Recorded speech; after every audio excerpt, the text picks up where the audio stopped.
Bienvenidos al curso de Pensamiento Sistémico y Disrupción de la Maestría en Administración de las Organizaciones. Vamos a abordar un poco qué hemos desarrollado hasta ahora en el curso, un poco de la fase de identificación y el trabajo que vamos a realizar en la fase de análisis. Recordemos, hemos pasado por la fase de reconocimiento con la conceptualización de la teoría general de sistemas, la fase de identificación donde abordamos las metáforas organizacionales, el comportamiento organizacional, una contextualización y una modelación sistémica de la organización, y una fase de análisis con una estructura organizacional, una situación de cambio, una perspectiva sistémica y los factores de cambio organizacional, que es lo que abordaremos en esta fase de análisis que comenzamos esta semana que estamos finalizando. Para hablar de las metáforas tenemos que iniciar con el concepto de metáfora, que se considera una figura retórica en la que se establece una relación de semejanza entre dos términos y alguna característica cualidad que existe entre ambos. Esta metáfora hace como una referencia de orden poético a una característica que queremos resaltar y como decir de una forma mucho más bonita. Por ejemplo, cabello de oro a un cabello rubio. Tus ojos son dos luceros. Los ojos como dos luceros que brillan o que se ven demasiado bonitos. Un corazón de cristal que hace referencia a la fragilidad del corazón. Una luz verde, como cuando decimos después de mucho tiempo le dieron luz verde al proyecto. Las metáforas son una parte integral del lenguaje y del pensamiento y aparecen en las conversaciones cotidianas. Nosotros nos comunicamos a través de metáforas y describen argumentos y discusiones que realizamos normalmente. En el estudio de las organizaciones y en las formas de empresa ha sido un tema de la administración y la gestión utilizar las metáforas para entender situaciones eh, eh, de una manera mucho más sencilla.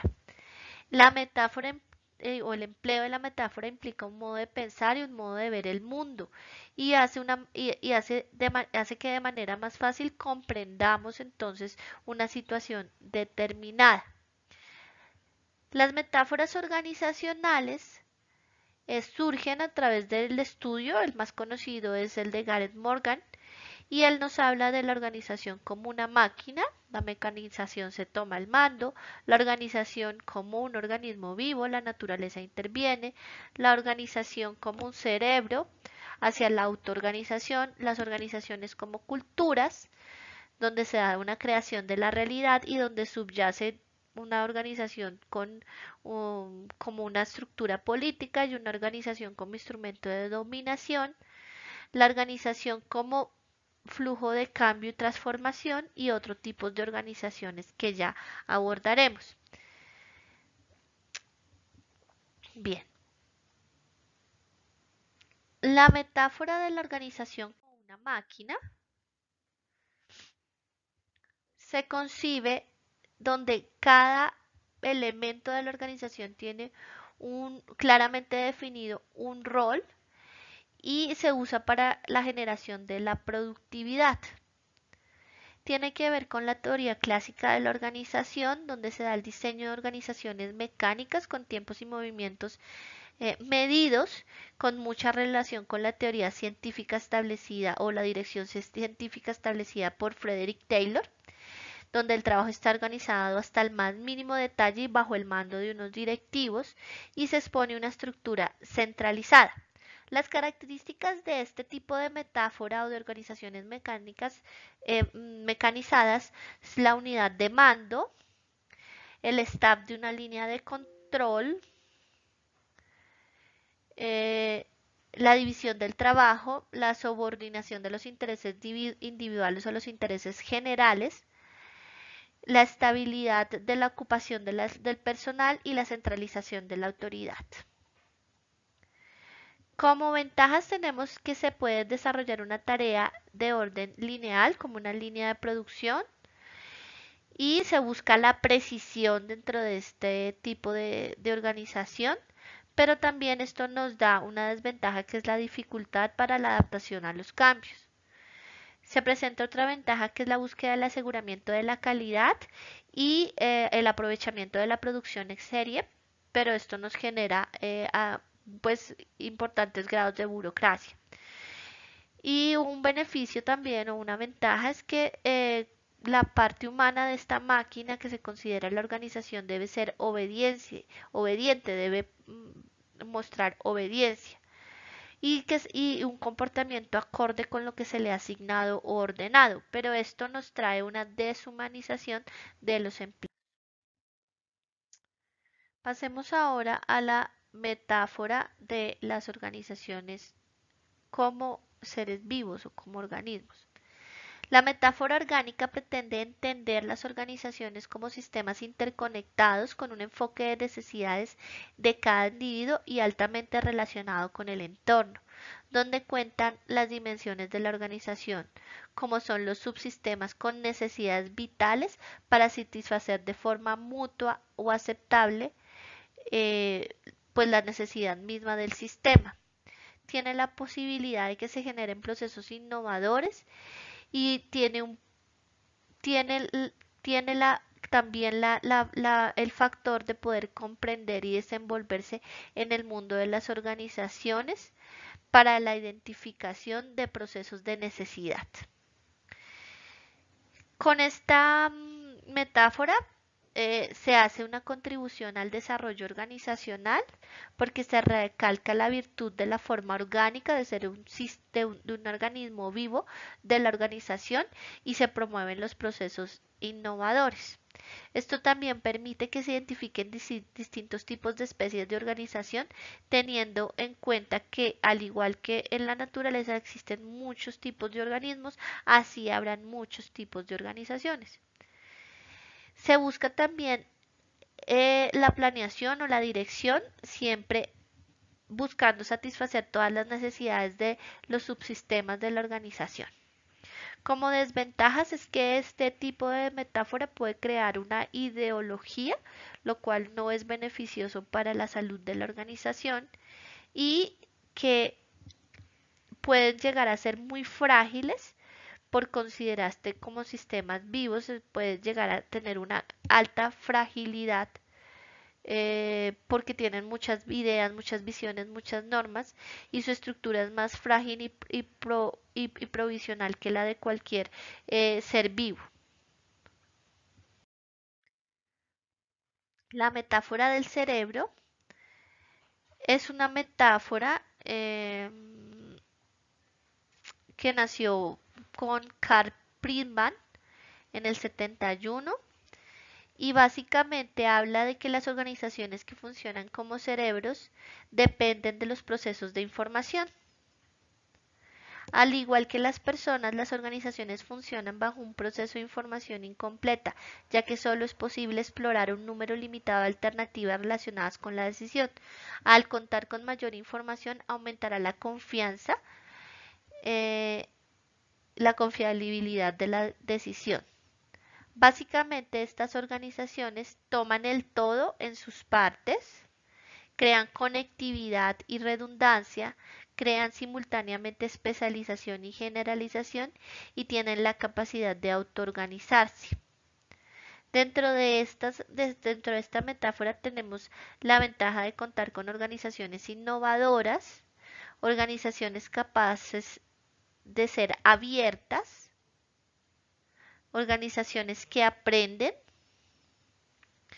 y organizaciones autocríticas que se autorregulan y son capaces de mejorar ellas mismas. Y por supuesto, generan autoorganización, son capaces de funcionar de manera casi autónoma. En este punto también tenemos desventajas que a veces puede ser que gracias a la cantidad de requerimientos de aprendizaje, de autoorganización y de control y de manejo de la información, se pueden generar conflictos de poder y entonces esos conflictos como que se omiten en la búsqueda de mejorar los niveles de información y comunicación. Y también encontramos dificultades en el cambio de actitud y valores por parte de los empleados que están al interior de esta organización. Y por supuesto se presentan realidades de poder fuertes dentro de la organización, de tensiones en el desarrollo de estos procesos. Dentro de los cambios de actitud es importante contemplar que los empleados que están en este tipo de organizaciones deben cambiar su pasividad por actividad, su dependencia por autonomía y la visión de autoridad por una visión más democrática y de colaboración. Ahora vamos a la metáfora de la cultura. Esta metáfora se centra en la organización de orden informal. Recordemos que las organizaciones tienen como una información de orden formal e informal. La formal son las leyes, las normas, los estatutos, etc. Y la informal son las creencias, los valores, los rituales, los mitos, etc.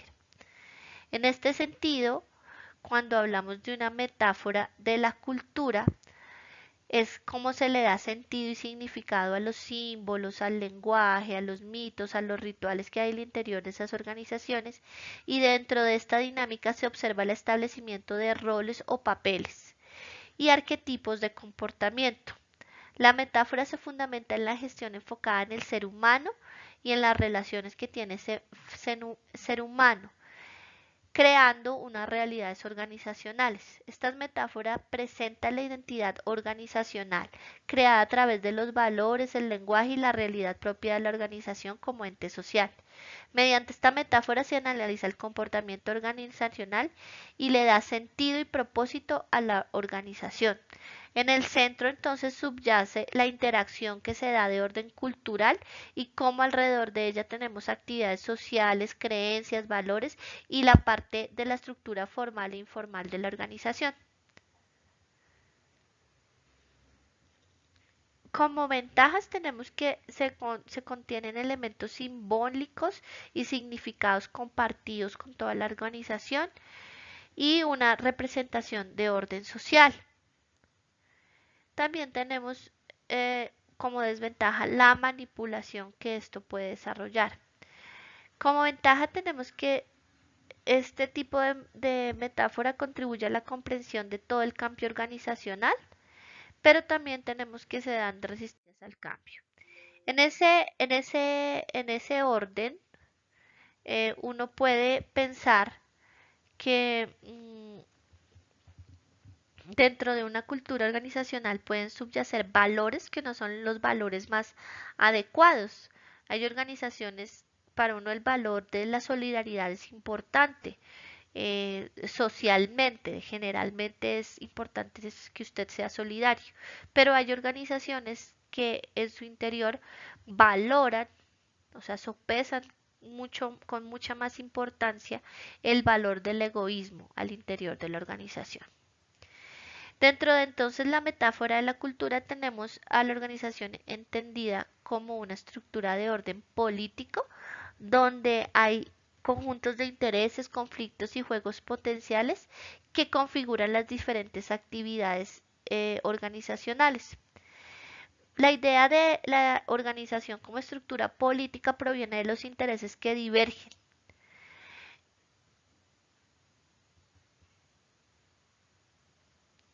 Y entonces este sistema se asocia con un conjunto de sentimientos propios de los individuos que conforman la empresa. Cuanto más significativa sea la estrategia para desarrollar mis intereses, o sea, las personas al interior de estas organizaciones tienen miedo e intereses y empiezan a diseñar estrategias para poder contrarrestar sus miedos y favorecer sus intereses. Entonces empiezan a establecer posturas de orden político frente a la realidad organizacional.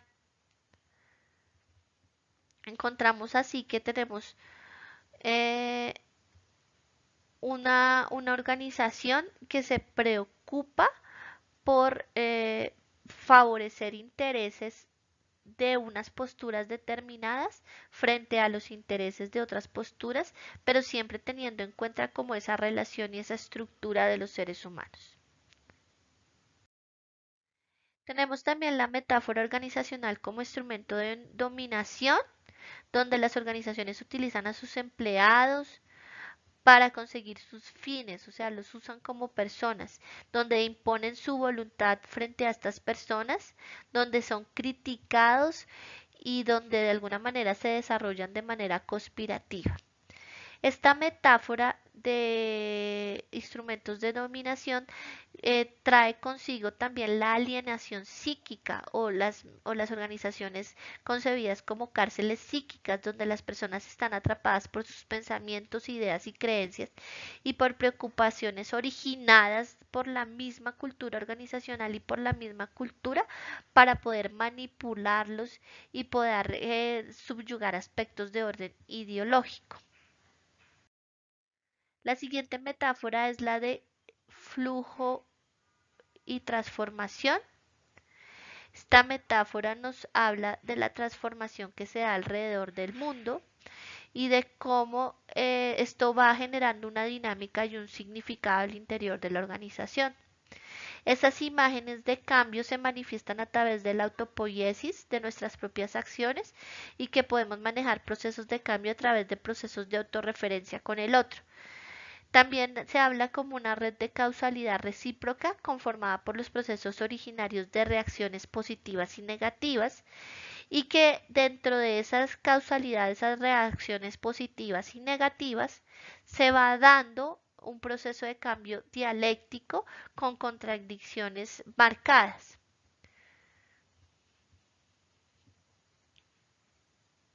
En este sentido, uno puede establecer que la ventaja es que este tipo de metáfora nos muestra una organización con un orden implícito, con la capacidad de autoproducción, con el desarrollo de tensiones que son positivas para la dinamización del cambio y con un proceso de orden cíclico. Sin embargo, nos presentan desventajas como el desarrollo de cambios constantes sin un espacio prudente para estabilizarse muchas veces y un desgaste de las personas por la búsqueda siempre de esas tensiones y de esa transformación y cambio.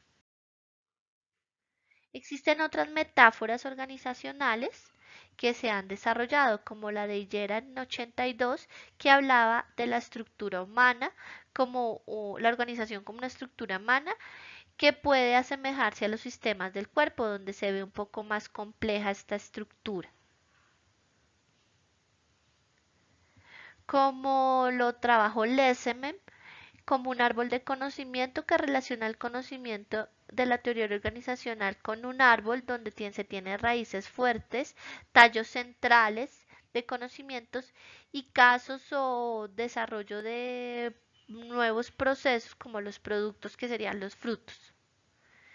También se puede observar la organización como una red autopoyética que señala a las organizaciones como redes que se autorregulan y se autoproducen cambiando su estructura dependiendo de sus necesidades. También las organizaciones como sistemas complejos, como lo plantea Morin, donde se desarrolla la posibilidad de estudiarlas acorde con la complejidad y con como con la estructura y la contextualización que éstas presentan.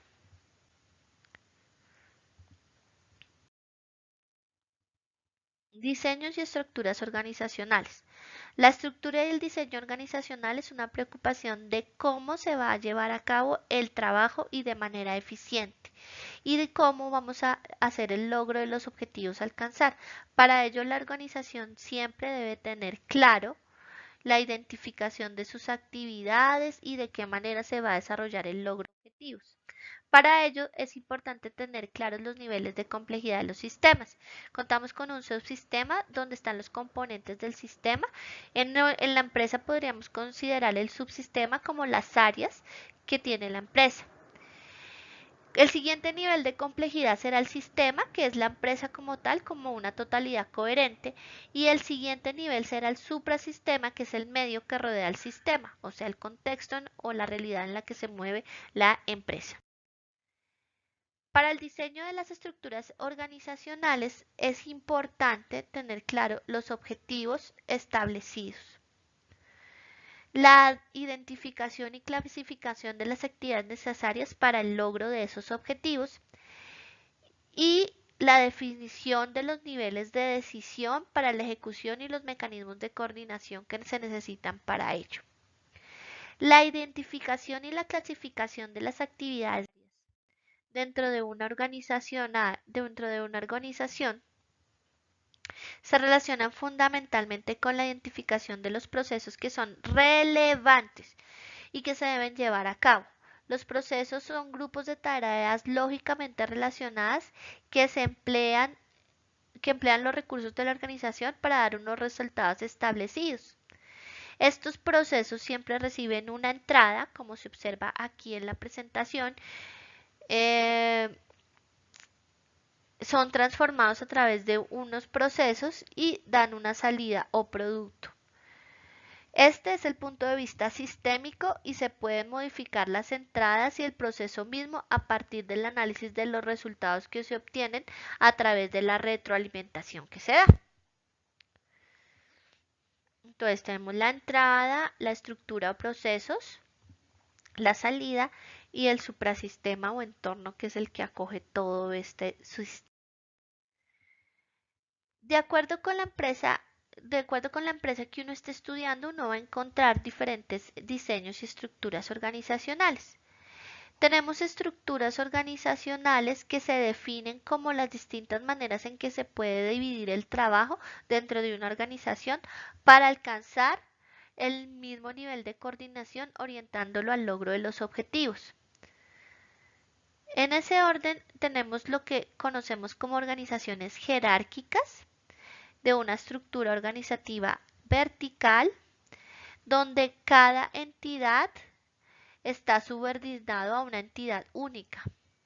Esta es una forma jerárquica de organización y está formada por un grupo de personas donde el poder se encuentra en la parte superior y con los niveles que lo van soportando hasta la base de la pirámide.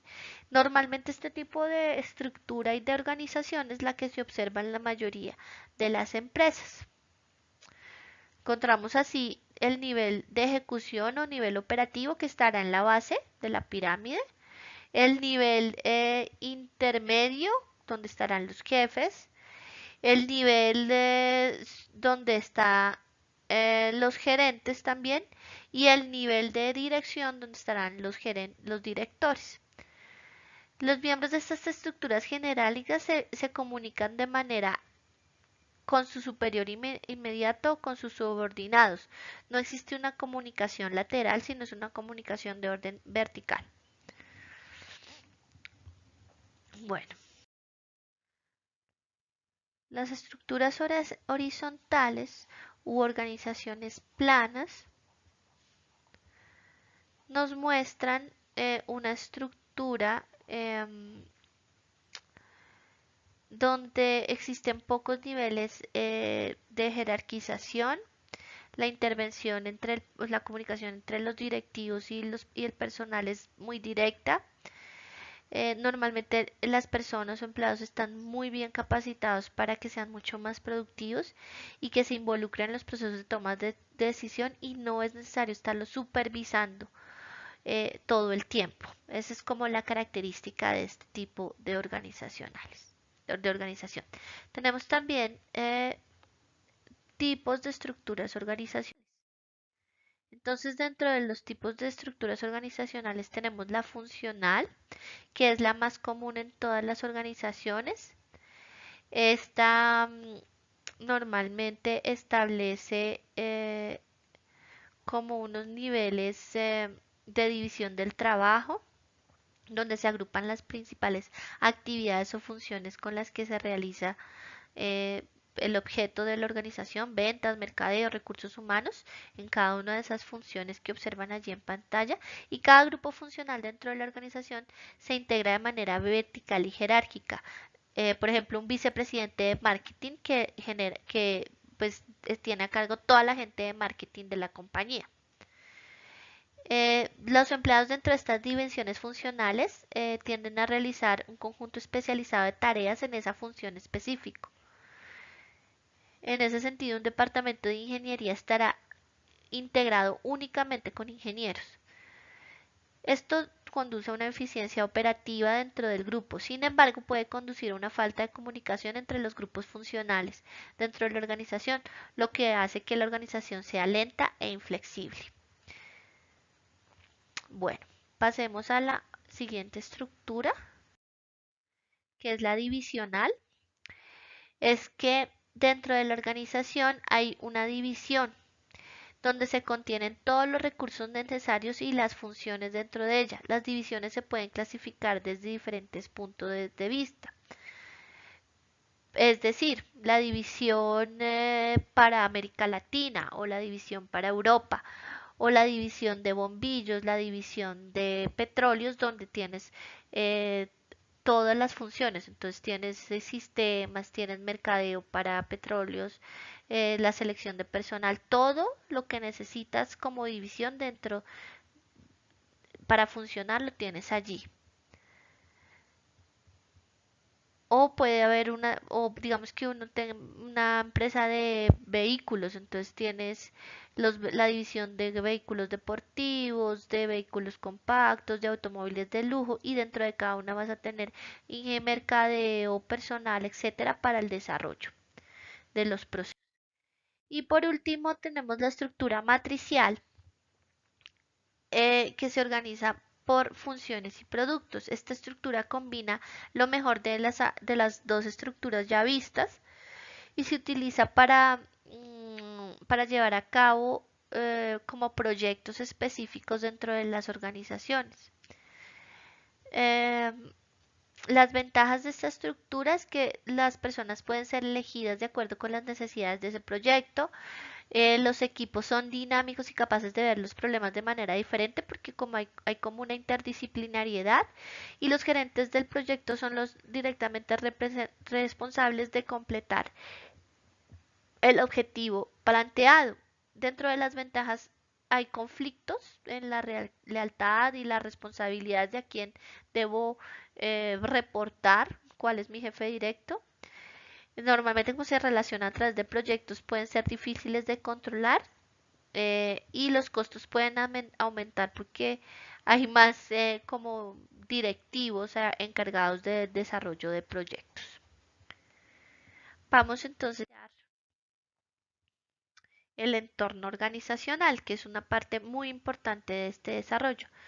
Entonces aquí tenemos la representación de la empresa como un sistema con su entrada y su salida y en el centro pues toda la parte de procesos y procedimientos de lo que se desarrolla y su correspondiente retroalimentación y tendremos los elementos del entorno como el elemento económico que pasa en la macroeconomía con ese desarrollo, cuáles son las afectaciones políticas que subyacen, o sea, que implican en la empresa, cómo es el espectro sociocultural para el desarrollo de la empresa, cuáles son los factores tecnológicos que afectarían a la empresa y cuáles son los factores de orden físico, problemas ambientales, etcétera. Todo esto nos da un entorno organizacional para poder establecer un diagnóstico claro de la empresa. Por supuesto, demográficamente tengo que establecer qué está pasando. Dentro del entorno organizacional debo tener en cuenta a los colaboradores que son quienes contribuyen al desarrollo del objeto social de la compañía, los proveedores, quienes me van a suministrar las materias primas para el desarrollo de mi proceso y los clientes a quienes yo les voy a dar respuesta con mi producto. Tengo que hacer un análisis de estos elementos. Por último, vamos a mirar qué vamos a realizar en la fase de análisis. Entonces, vamos a dar lectura y vamos a indagar acerca del término de holocracia. Vamos a dar respuesta a la pregunta de en qué consiste la holocracia y cuáles son las ventajas y desventajas de la aplicación de la holocracia en las organizaciones. Esas respuestas las van a socializar en el foro de trabajo colaborativo y deben retroalimentar al menos a un compañero. Y en el trabajo colaborativo pues vamos a hacer un análisis y un debate que girará en torno a la selección de una empresa a la que vamos a analizarle el tipo de estructura organizacional, identificando una problemática o factor de cambio que se desarrolla al interior de la empresa un análisis desde la perspectiva sistémica de la organización, en el que vamos a incluir la información de la empresa que dé respuesta a las siguientes preguntas. ¿Cuáles son los factores del entorno social y sus elementos? ¿Cuál es la situación de la empresa en el entorno en el que se encuentra? ¿Qué aspecto oral de la organización debe cambiar? ¿Cuáles son los principales factores de cambio de la organización? ¿Y qué componentes o actores de la empresa presentan mayor resistencia al cambio? Todas esas preguntas les vamos a dar respuesta y al final hacemos la representación gráfica de la organización como un sistema y las interrelaciones sistémicas de la organización y su entorno, como la gráfica que les mostré anteriormente. Esto nos llevará a obtener un diagnóstico de la empresa y entregamos el informe en Word acorde con la guía, con lo que establece la guía de actividades, y el cierre de esta actividad será el 17 de abril. Más, eso era lo que les quería compartir. Espero sigamos en contacto y gracias por su atención.